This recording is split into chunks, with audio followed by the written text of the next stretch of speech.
Em 90 segundos tu não faz nem um miojo, mas eu te ensino as matérias que tu tem até hoje. Então senta aí e começa a quebrar ATP pra ter energia pra tua mente processar e entender que a probabilidade de você ir bem no Enem tá ligada direto aos meus raps também. Então começa com humanas, só sei que nada sei, mas sei que saí da vida e pra história eu entrei. Se o clima esquenta e tua caneta falhou, fica tranquilo, a esfera dela dilatou com calor. Eu sou flúor com oxigênio, dá pra completar, evoluir melhor que o Darwin poderia imaginar. Se tinha uma pedra no caminho, pode crer que eu já chutei absoluto no rap. Eu nasci pra ser rei, criei uma sociedade aos modelos de Durkheim. O mecanismo dela própria é que diz pra onde vai minha inspiração. Thomas Edison dizia: é 1% e o restante no trabalho que fazia. Então senta o rabo aí que eu vou te ensinar. Sometimes rap is the best way to learn, rapá. Eu não compreendo, pero não puedo hacer. É só estudar e ouvir as dicas que eu dou pra você. Confere suas respostas e faz tudo com calma. Manda bem na redação, faz do fundo da alma. Esse é o tópico frasal, ainda tem argumentação. E a resposta pra você eu deixei na conclusão. Se tá nervoso, se acalma pra mandar bem. E se liga nos vídeos que eu te preparo pro Enem.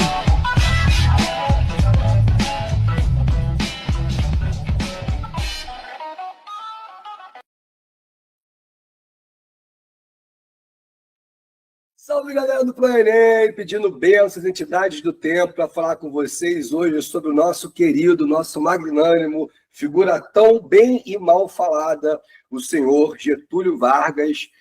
No nosso planejamento, pessoal, nós vamos falar sobre a Era Vargas em 2 vídeos, esse agora e a nossa próxima aula após o recesso, quando a gente falar de Estado Novo. Então, primeira coisa, galera, quando a gente fala de Era Vargas, a gente está falando do período que vai desde a Revolução de 30, quando Vargas chega ao poder, junto aos militares, especialmente junto ao movimento tenentista, até a sua saída do poder em 1945. Então, Era Vargas, ela dura 15 anos ininterruptos, beleza? E aí ela é dividida em 3 fases. Primeiro, o governo provisório, que nós vamos falar agora. Depois, o governo constitucional, que nós também vamos falar hoje. E, depois do recesso, o Estado Novo, que é o Vargas fascista, o Vargas autoritário, que é a parte mais importante, mas que nós não vamos falar hoje. Então, parece bobeira o que eu vou dizer, mas é sempre bom frisar, galera. O final da Era Vargas não termina com o suicídio de Vargas, beleza?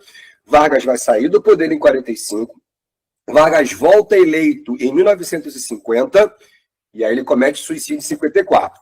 Obviamente, isso é uma aula mais à frente, beleza? Então, vamos falar do senhor Getúlio Dornelles Vargas, que chega ao poder em 1930, derrubando a supremacia do café com leite, derrubando o presidente Washington Luiz e evitando a posse do também eleito presidente paulista chamado Júlio Prestes, que nada tem a ver com Luiz Carlos Prestes.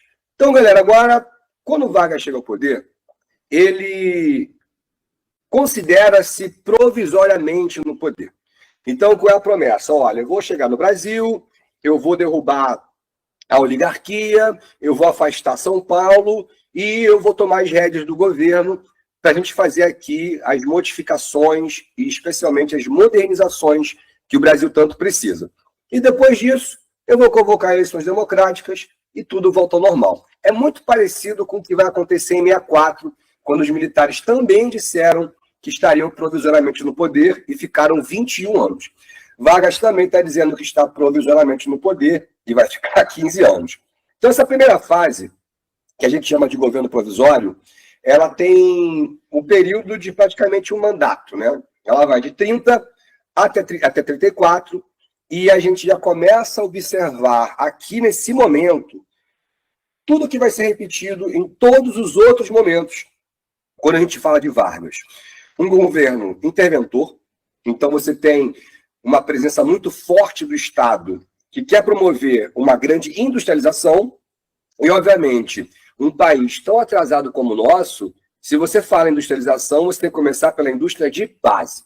Então você tem que fazer ferro, você tem que fazer aço, você tem que fazer petróleo, você tem que extrair minério, você tem que fazer prego, parafuso, para depois se pensar em uma produção tecnológica. Então, se a ideia é industrializar o Brasil, e essa é a ideia de Vargas, então vamos começar pela base. Beleza, galera? E aí vocês vão observar que todas as grandes indústrias que ele vai fazer vão seguir no caminho da siderurgia, da metalurgia e da energia. Segunda característica muito poderosa de Vargas, que é o trabalhismo. Vargas é o cara que vai se fazer muito vinculado aos trabalhadores, por vários motivos diferentes, que a gente vai conversar daqui a pouquinho.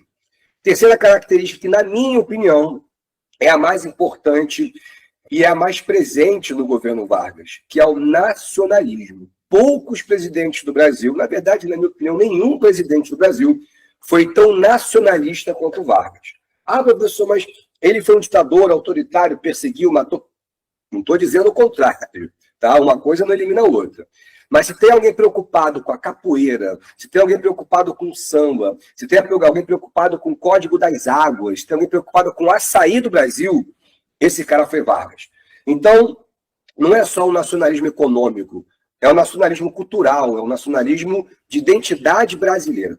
O Vargas foi o primeiro presidente a realmente mergulhar em águas profundas para trazer o negro, para trazer o indígena, para trazer o imigrante, para trazer todos aqueles que faziam parte dessa identidade brasileira.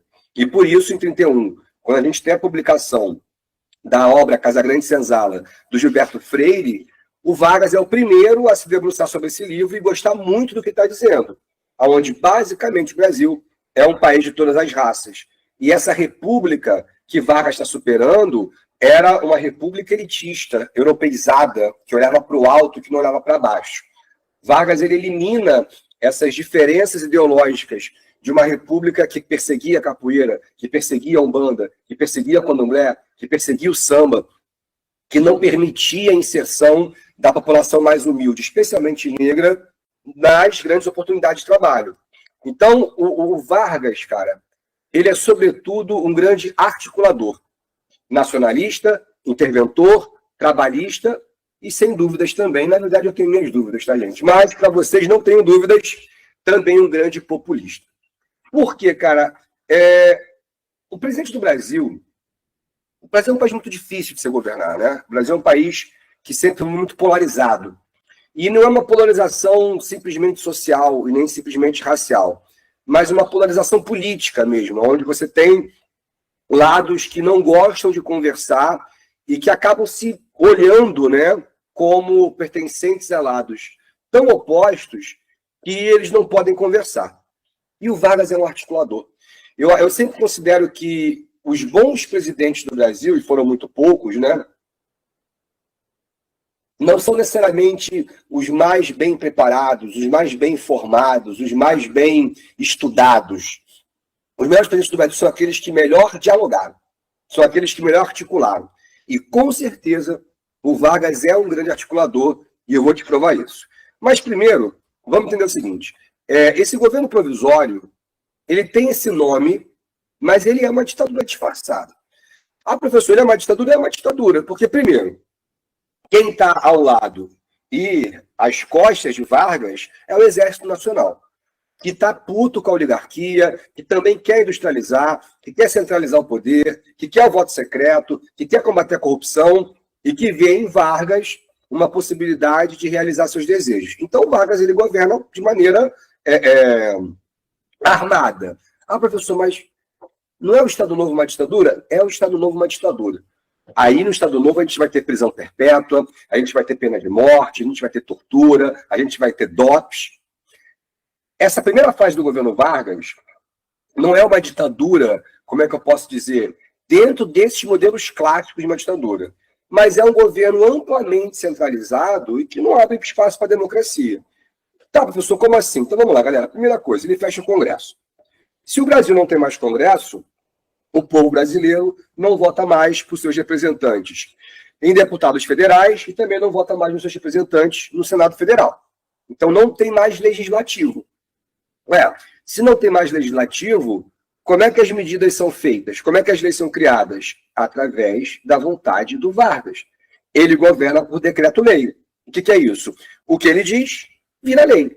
O que ele diz tem que ser obedecido. Mas ele tem força para isso? Tem. Porque ele tem apoio popular, e a gente já vai falar sobre isso, mas, sobretudo, ele tem apoio das Forças Armadas. Então, quando ele rasga a Constituição, quando ele fecha o Congresso, quando ele impõe decreto-lei, quando ele fecha as assembleias municipais, quando ele fecha as assembleias estaduais, quem manda no Brasil, galera? Vargas, entendeu? Se você observar bem, ali em 1930, 31, o eleitor brasileiro não vota mais para o legislativo. Você não tem mais vereador, deputado estadual, deputado federal, senador, você não tem mais nada. Ah, professor, mas então o Vargas ele está enterrando essa república. Tá. Essa primeira república, essa chamada república oligárquica, o Vargas representa uma ruptura muito definitiva sobre ela. Então vamos começar pela Constituição, que era uma Constituição boçal, uma Constituição excludente, preconceituosa, racista. E Vargas rasga. O problema é que ele não faz outra. Entenderam a ideia? Então vamos lá, galera. Vamos tentar então agora identificar quem eram as principais forças que estão aqui no Brasil e com quem Vargas vai ter que lidar. Tá? Essa é a grande parada. Então, primeiro vamos pensar quem são esses militares, né? Capitães, tenentes, e que nesse momento agora também vão trazer a alta oficialidade do Exército, coronéis e generais, que olham para Vargas como um cara que tem um projeto de país que agrada os militares. Mas não se enganem, os militares querem poder. E aí como é que eles podem ter poder junto a Vargas? Quando Vargas derruba o presidente de São Paulo, então São Paulo não elege mais o Executivo Federal, beleza? Agora, Vargas não derrubou os governadores. Então, os governadores dos estados de Minas, São Paulo, Rio de Janeiro, continuam sendo da oligarquia. O que ele vai criar? O cargo de interventores estaduais. Olha para a palavra. O que é um interventor estadual? É um cara nomeado por Vargas que vai intervir no Estado. E se ele vai intervir no Estado, ele tem a função de quê, galera? Ele tem a função de governador. Estão entendendo? Então você não precisa retirar todos os governadores. Basta você nomear pessoas que estão acima deles. E de onde Vargas vai tirar essas pessoas para intervirem nos estados e garantir os seus próprios interesses? Dentro do Exército, dentro do movimento tenentista. E aí esses tenentes, como por exemplo o Juarez Távora, né? Esse Juarez espanhol aqui, é um exemplo desses homens de confiança de Vargas, que são militares e que agora comandam os estados brasileiros, aumentando ainda mais a centralização do poder. Então você percebe que não tem mais escapatória, né? Não tem mais para onde você ir. E, mais uma vez, quem está legitimando e ameaçando as outras forças para que Vargas seja respeitado? O Exército Nacional. Uma outra força, e talvez a mais perigosa para Vargas, porque eles são os grandes prejudicados, são os latifundiários, mas não todo latifundiário, especialmente os cafeicultores de São Paulo. Se a gente olhar para trás, né, o Washington Luiz, Epitácio Pessoa, Venceslau Braz, Rodrigues Alves, Prudente, Campos, todo mundo é de São Paulo. E todo mundo ligado ao café. E esses caras agora se viram derrubados por uma revolução. O que Vargas faz? Cria o Conselho Nacional do Café. Existe até hoje. Nesse momento está pegando fogo o Conselho Nacional do Café com esses tarifaços do Trump, que vai afetar diretamente o café nacional. Que hoje em dia afeta muito mais o estado de Minas Gerais. Hoje Minas produz mais café do que São Paulo. Mas na época não. Na época São Paulo era um estado essencialmente cafeicultor. Se vocês lembrarem bem, desde 1906, lá no Convênio de Taubaté, existe um acordo do governo federal na compra do excedente de café. O grande medo dos cafeicultores é que esse acordo fosse desfeito. Vargas não gosta dos cafeicultores e ia largar esses caras de mão. O que Vargas faz? O contrário. Fala, olha, eu não vou largar vocês de mão. Pelo contrário, eu vou criar um conselho especializado para lidar com café e esse conselho vai queimar café. Ou seja, as práticas mais absurdas da valorização artificial do café, Vargas vai manter. E dessa maneira os cafeicultores falam, opa, então beleza. Não, tá bom. A gente não gosta de tu não, Vargas, que a gente queria estar no poder, a gente quer estar na presidência. Mas se você pelo menos está comprando e queimando café, isso aí não vai nos desfavorecer. De boa? Então ele faz pelos militares e ele faz pelos cafeicultores. E agora ele vai fazer quando ninguém outro fez, né? Que é para a classe operária. E Vargas finalmente vai estabelecer as chamadas leis trabalhistas. Oficialmente, essas leis só vão ser criadas em 34. Mas antes da Constituição sair, esse Código Trabalhista já estava sendo feito, já estava sendo estabelecido. Então, os trabalhadores sabem que, durante esse governo Vargas, eles já estão ganhando salário mínimo, aposentadoria, descanso semanal, férias remuneradas, licença maternidade, proibição do trabalho infantil. E foi nesse momento que Vargas traz para ele essa grande massa de trabalhadores urbanos, que obviamente dão o que para ele? Uma capacidade eleitoral muito grande. Se ligou? E é esse momento que ele ganha o apelido de pai dos pobres. Aquele que faz pelos mais pobres, aquele que faz pelos mais humildes. Vamos lá, galera, algumas coisas têm que ser colocadas aqui em questão. As primeiras leis trabalhistas, e presta atenção, tá? Às vezes vocês são muito viciados em falar, o Vargas fez a CLT. Ele vai fazer a CLT. Mas o que é a CLT? A C é de consolidação das leis trabalhistas. Como é que ele vai consolidar uma coisa que não existe? Então, primeiramente, as leis trabalhistas, feitas agora, durante o governo provisório. Lá no Estado Novo, ele vai consolidar essas leis. Aí vira CLT, beleza? Mas vamos voltar para agora, para o governo provisório. As leis trabalhistas, elas não previam direitos específicos para trabalhadores rurais. Então, foi um código trabalhista pensado, sobretudo, no trabalhador urbano, na carteira de trabalho do operário. O boia fria, o camponês, o estivador, não está... Estivador não, desculpa. O sertanejo, ele não está contemplado por isso. E é por isso que Vargas é chamado de populista, porque ele faz somente o necessário para uma classe que vai garantir apoio a ele. Enquanto esses trabalhadores rurais estão lá exigindo um monte de coisa que Vargas não vai querer fazer.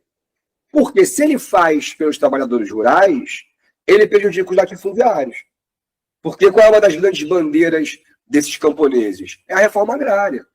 É falar, cara, tem um monte de terra aí que não está sendo produzida e que vai morrer sem ser produzida, e a gente está aqui passando fome, trabalhando 10 horas por dia para ganhar um valor de hoje em dia, né, de 16, 17 reais, é um regime análogo à escravidão. Mas Vargas, ele quer mexer com os latifundiários, não vai querer. Então ele não faz pelos camponeses, se ligou? Daí vem essa ideia do populismo, que eu vou te explicar melhor. Aí o aluno mais esperto, ele fala, tá bom, professor, eu entendi. Vargas, ele dá poder aos militares com os interventores. Vargas agrada os cafeicultores queimando café. Vargas agrada os operários criando leis trabalhistas. Mas está faltando uma classe. Você me falou que os camponeses ele deixou de fora para agradar os latifundiários. Mas quando ele faz lei trabalhista, pagar salário mínimo, pagar descanso semanal, pagar férias, isso aí não afeta diretamente a burguesia brasileira? Isso não afeta diretamente essa elite empresarial brasileira, que mesmo que não fosse tão poderosa, porque o Brasil ainda é um grande vendedor de commodities, é uma galera que tem grana. Aí você tem que entender uma outra palavra, que é muito importante. Uma coisa chamada corporativismo. O Vargas, ele tenta explicar a seguinte situação para esse dono da empresa, para esse dono da fábrica. Olha só, filho, se o operário não tiver condições financeiras para comprar produto, o Brasil vai ficar ferrado sempre. Porque a gente começa a ter uma massa de miseráveis que não tem capacidade de consumo e que vão roubar, vão matar, vão sequestrar ou então vão dar trabalho para o Estado. Então é necessário que o Estado ajude essas pessoas a ter capacidade de compra. Mas beleza, mesmo que essa classe elitista não entenda isso, porque quer mais que a galera se dane mesmo, mas existe um ponto importante. Uma das coisas que mais aterrorizavam essa elite industrial brasileira são as greves. Uma paralisação faz com que o empregador deixe de ganhar muito dinheiro. Um dia, 2 dias, uma semana, um mês, então ferrou. Então, isso era o pânico, era o pesadelo dessa classe empresarial brasileira. Era não conseguir controlar os operários, e isso o Vargas consegue. Então, o Vargas fala, eu, enquanto estiver no poder, garanto a vocês que não tem greve. Eu garanto a vocês que não tem manifestação. E ele consegue mesmo, porque além de ele ter o amor desse trabalhador, ele também manipula os sindicatos trabalhistas, e eu já vou te explicar como. Mas eu vou te falar logo, que é através dos pelegos. Se ligou? Aí essa classe patronal fala, pô, Vargas, então você me garante que não haverá manifestação nem greve? Eu garanto, desde que você pague as trabalhistas. Isso é corporativismo. É quando o Estado, nesse caso o Estado é o próprio Vargas, ele se coloca entre a classe operária e a classe patronal. É quando ele se coloca entre o empregado e o patrão. Ah, professor, mas isso não pode ser benéfico? De maneira geral, não. Porque o trabalhador, ele perde o quê? Ele perde autonomia. Ele perde voz. Ele não consegue exigir o que ele quer, porque ele está sempre tendo que pedir bênção para o chefe de Estado. E esse chefe de Estado não vai querer atrapalhar essa classe burguesa rica. Então, o Vargas, ele é o grande pai dos pobres, mas por isso que alguns jornalistas da época também o apelidaram de a mãe dos ricos. Entenderam, galera? De boa? Então, vamos entender melhor o que significa o populista, tá? Muita gente entende que o populista, ele é o amado. É verdade.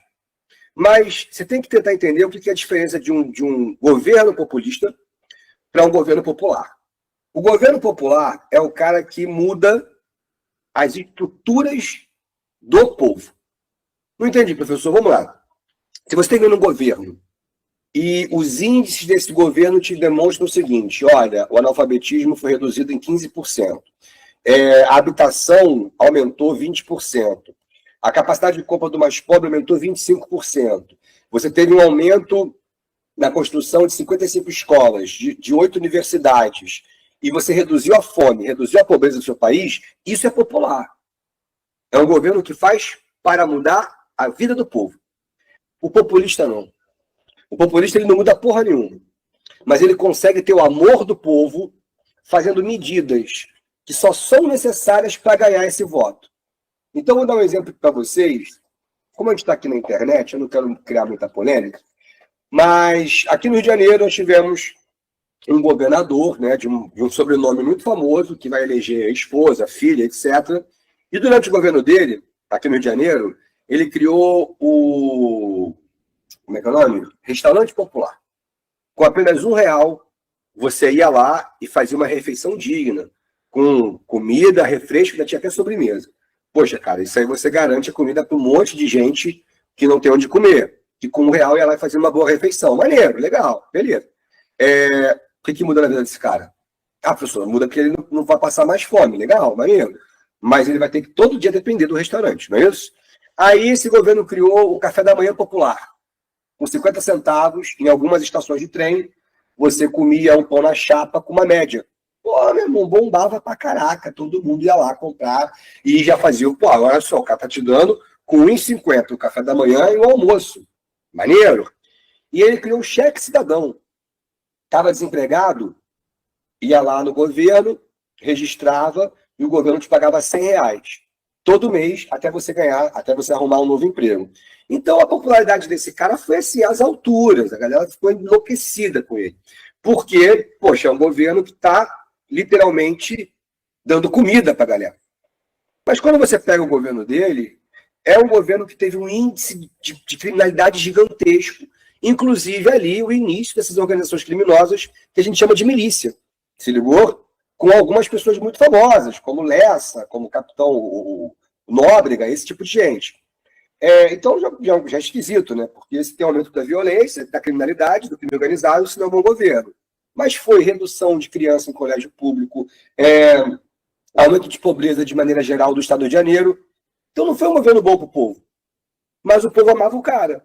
Por quê? Porque ao invés dele dar as condições de você conseguir o seu peixe, ou seja, ao invés do governo te dar a vara, o anzol, o molinete, te ensinar a pescar, te dar oportunidade para você conseguir o seu peixe, ele já te dava um peixe pronto, mas um peixinho pequenininho de merda, entendeu? Desculpa lá, não.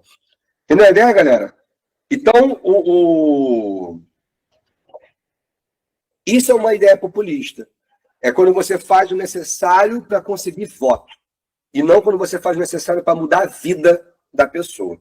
De boa? Ah, professor, mas o Vargas não mudou? O Vargas mudou. E dentro da academia existe um grande debate sobre se é justo ou não chamar Vargas de populista. Mas para vocês, em qualquer vestibular, Vargas é um governante populista. Beleza? De boa? E aí a característica que eu falei com vocês, que na minha humilde opinião, é a mais importante, a mais característica do Vargas, que é esse nacionalismo econômico. O que o Vargas quer, galera? Quando ele olha para o mundo, ele está vendo Japão, ele está vendo Holanda, ele está vendo... Deixa eu ver mais aqui. Eu estou pegando países que não tem nem perto a quantidade de recursos e riquezas que tem o Brasil. E que são produtores de tecnologia, e que são países que eliminaram pobreza, e que estão avançando pra caramba, e o Brasil está lá vendendo café. Enquanto a galera está fazendo avião, está fazendo turbina, está fazendo, meu irmão, começando a projetos de tentar fazer satélite.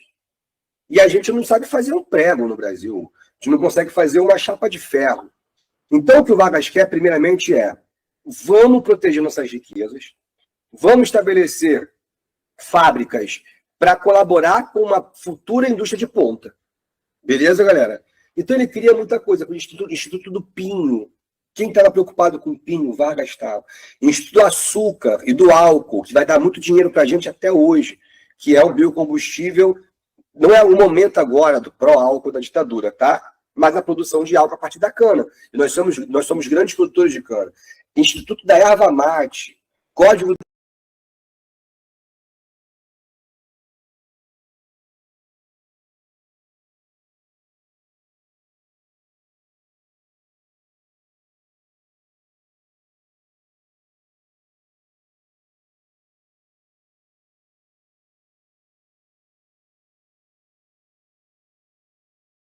das Águas, Código do Ouro, e todas essas grandes empresas aqui, ó, que eu vou te falar mais para frente, CSN, Conselho Nacional já falamos, Fábrica Nacional de Motores, Vale do Rio Doce, que são todas indústrias de base pertencentes ao Estado.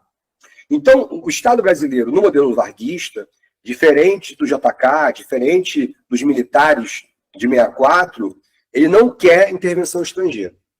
Ele não quer trazer a indústria automobilística alemã, ele não quer trazer a indústria de motocicletas japonesa, ele quer fazer uma indústria automotiva brasileira.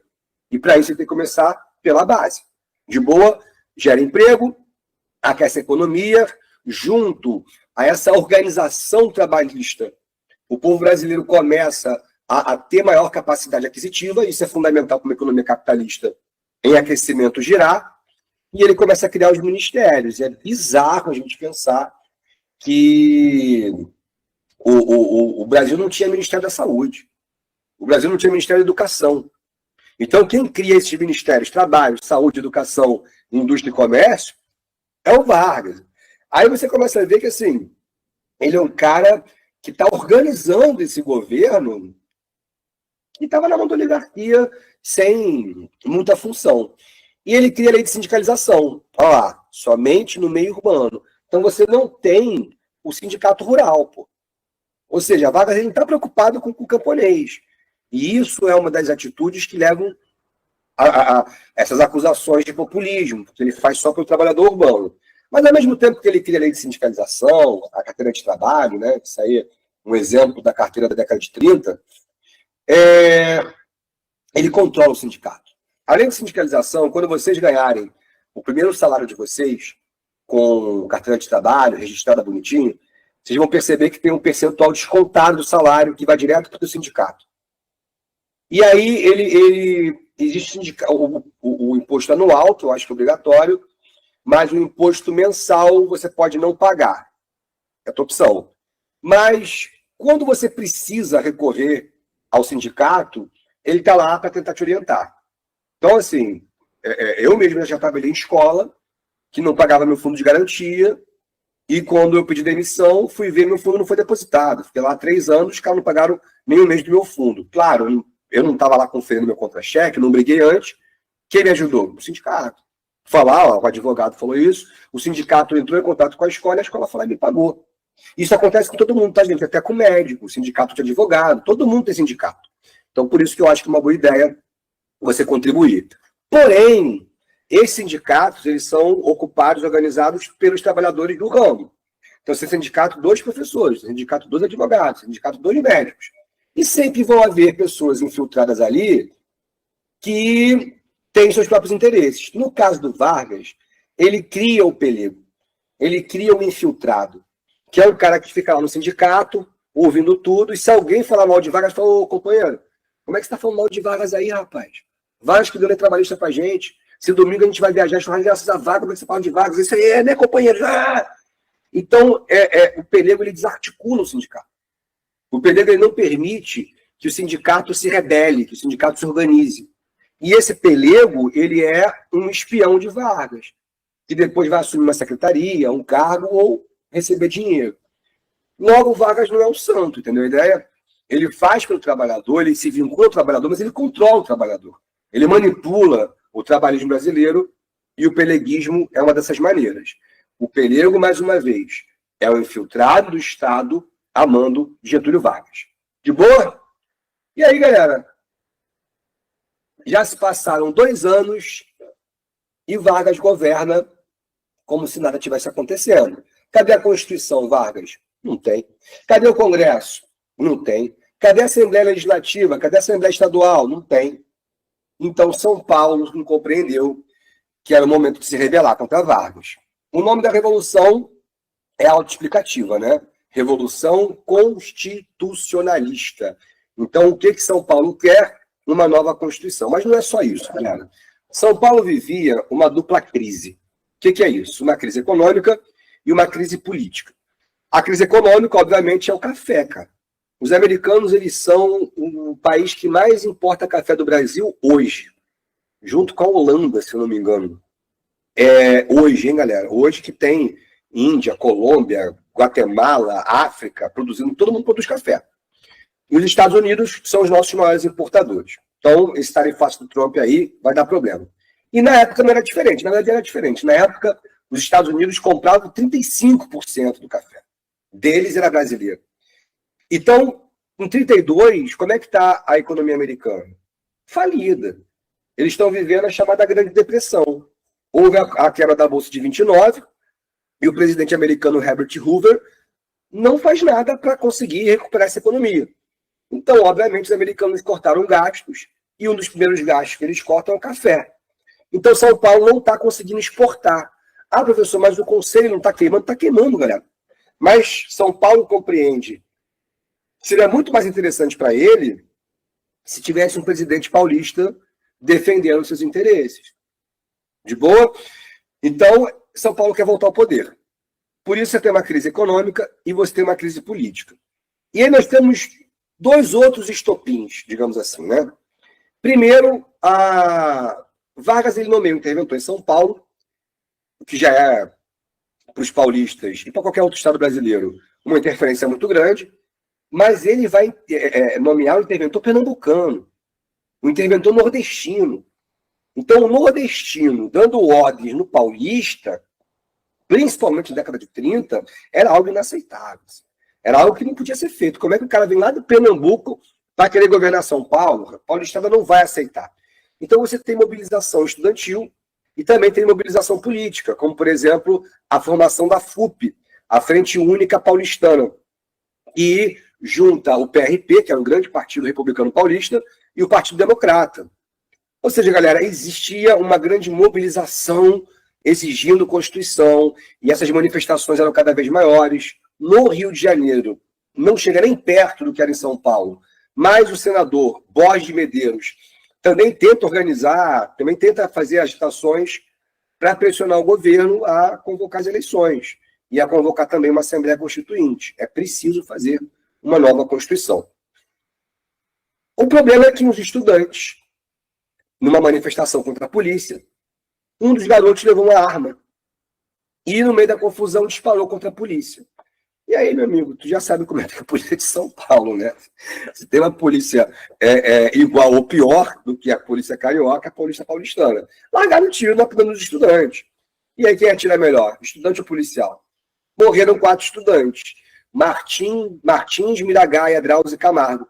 E ali nasce a origem de um movimento chamado MMDC, que é a grande bandeira contra Vargas e a convocação para uma guerra civil. Então São Paulo se rebelou mesmo, cara. Esses panfletos, olha lá, dessa casa partiu o soldado da lei, sempre essa ideia de que nós estamos lutando pela legalidade, pela Constituição. Eu já cumpri o meu dever, e você? São Paulo precisa de você. E foi uma guerra mesmo, galera. Assim, a cidade paulistana, especialmente classe média e classe média alta e rica, fizeram doações para essas forças armadas paulistanas e muitos jovens se alistarem, pegarem armas para combater as tropas do governo. Mas não tiveram a menor chance, assim, porque não tiveram apoio de ninguém, de nenhum outro estado. Ah, mas o Borges de Medeiros não estava fazendo agitações? Estava. Mas tu acha que o cara aqui do Leblon, no Rio de Janeiro, vai pegar em armas contra Vargas, que tá bem ali no Flamengo, né? Vamos lembrar que o Rio era a capital? Não vai pegar. E Vargas mostrou, assim, que não estava de brincadeira. Ele bloqueia o Porto de Santos, e se você bloqueia o Porto de Santos, você está bloqueando uma artéria de São Paulo, nada entra, nada sai, e manda tropas pelo Paraná, tropas por Minas Gerais, bizarramente manda a Força Aérea bombardear a capital paulistana, cara. E o bairro de Perdizes foi duramente bombardeado, morrendo um monte de civil. Os paulistas se assustaram com aquela violência e rapidamente levantaram as mãos e se renderam. Vargas mostrava, como eu te falei, um lado autoritário. Agora, se ao final os paulistas foram derrotados, eles ao menos tiveram uma vitória política. E Vargas compreendeu que não dava mais para governar daquela maneira, de uma maneira inconstitucional. O que ele vai fazer, então? Ele convoca uma Assembleia Constituinte em 33, e em 34 nasce a nossa menos duradoura Constituição brasileira. Ela durou apenas 3 anos, e a nossa terceira Constituição. O que você tem que saber dela? 3 coisas, tá? Voto secreto, pela primeira vez, para combater o cabresto. voto feminino pela primeira vez, e esses direitos nunca mais vão retroceder, e as leis trabalhistas agora oficializadas, não é consolidadas, oficializadas, são todos esses direitos que nós já falamos. Gostaria eu de dizer que também são, não podem mais voltar atrás, mas não. Cada governo brasileiro que passa mexe um pouquinho nessas leis trabalhistas e a tendência é que elas sejam modificadas, enfim, né? Como o Macron, lá na França, aumentou 2 anos o tempo de aposentadoria dos franceses. Em algum momento isso vai acontecer no Brasil.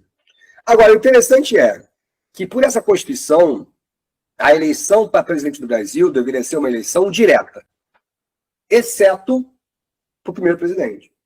E aí, quem vocês acham que essa Assembleia, montada por Vargas, vai eleger de maneira indireta? O próprio Vargas, que agora se apresenta de terno, com faixa presidencial, e esse governo, a gente vai chamar de governo constitucional. Se ligaram, galera? Por que constitucional? Porque agora existe uma Constituição. E o Vargas está dizendo, tá vendo? Agora eu sou eleito presidente e não me chamem mais de golpista. Só que 34 também é o ano que assume, bom, sem meias palavras, né? Porque o nome desse cara é autoexplicativo, Adolf Hitler, na Alemanha. O que mostra que essa década de 30, ela está radicalizando os polos, tanto para a extrema esquerda, como o avanço de guerrilhas comunistas e de conspirações para tomar o poder da classe operária, como a extrema direita, que é o fascismo e o nazismo, que é apoiado pela burguesia. A burguesia, de maneira geral, ela gosta da república porque ela tem grana para manipular a república. Então ela faz lobby no Congresso, apoia a candidatura, faz campanha política, ela tem grana. E a república responde ao dinheiro. Agora, no momento que essa república é ameaçada por uma força socialista, a burguesia não tem problema nenhum em abraçar o fascismo. Porque o fascismo ele é capitalista. Então, quando você olha para Mussolini, você está vendo ali a Fiat bombando, a Ferrari bombando, a Alfa Romeo bombando. Quando você olha para a Alemanha, é a Volkswagen, Siemens, Indústria Krupp, Indústria Thyssen, BMW, Mercedes. E, claro, além de favorecer a burguesia, você tem um combate ao socialismo. O que não agrada à burguesia é essa falta de liberdade. Mas o que é a falta de liberdade? Com a falta de dinheiro, né? Melhor ficar sem a liberdade. E no Brasil não foi diferente. Assim, a gente tem a formação desses dois polos extremos exatamente para os dois lados.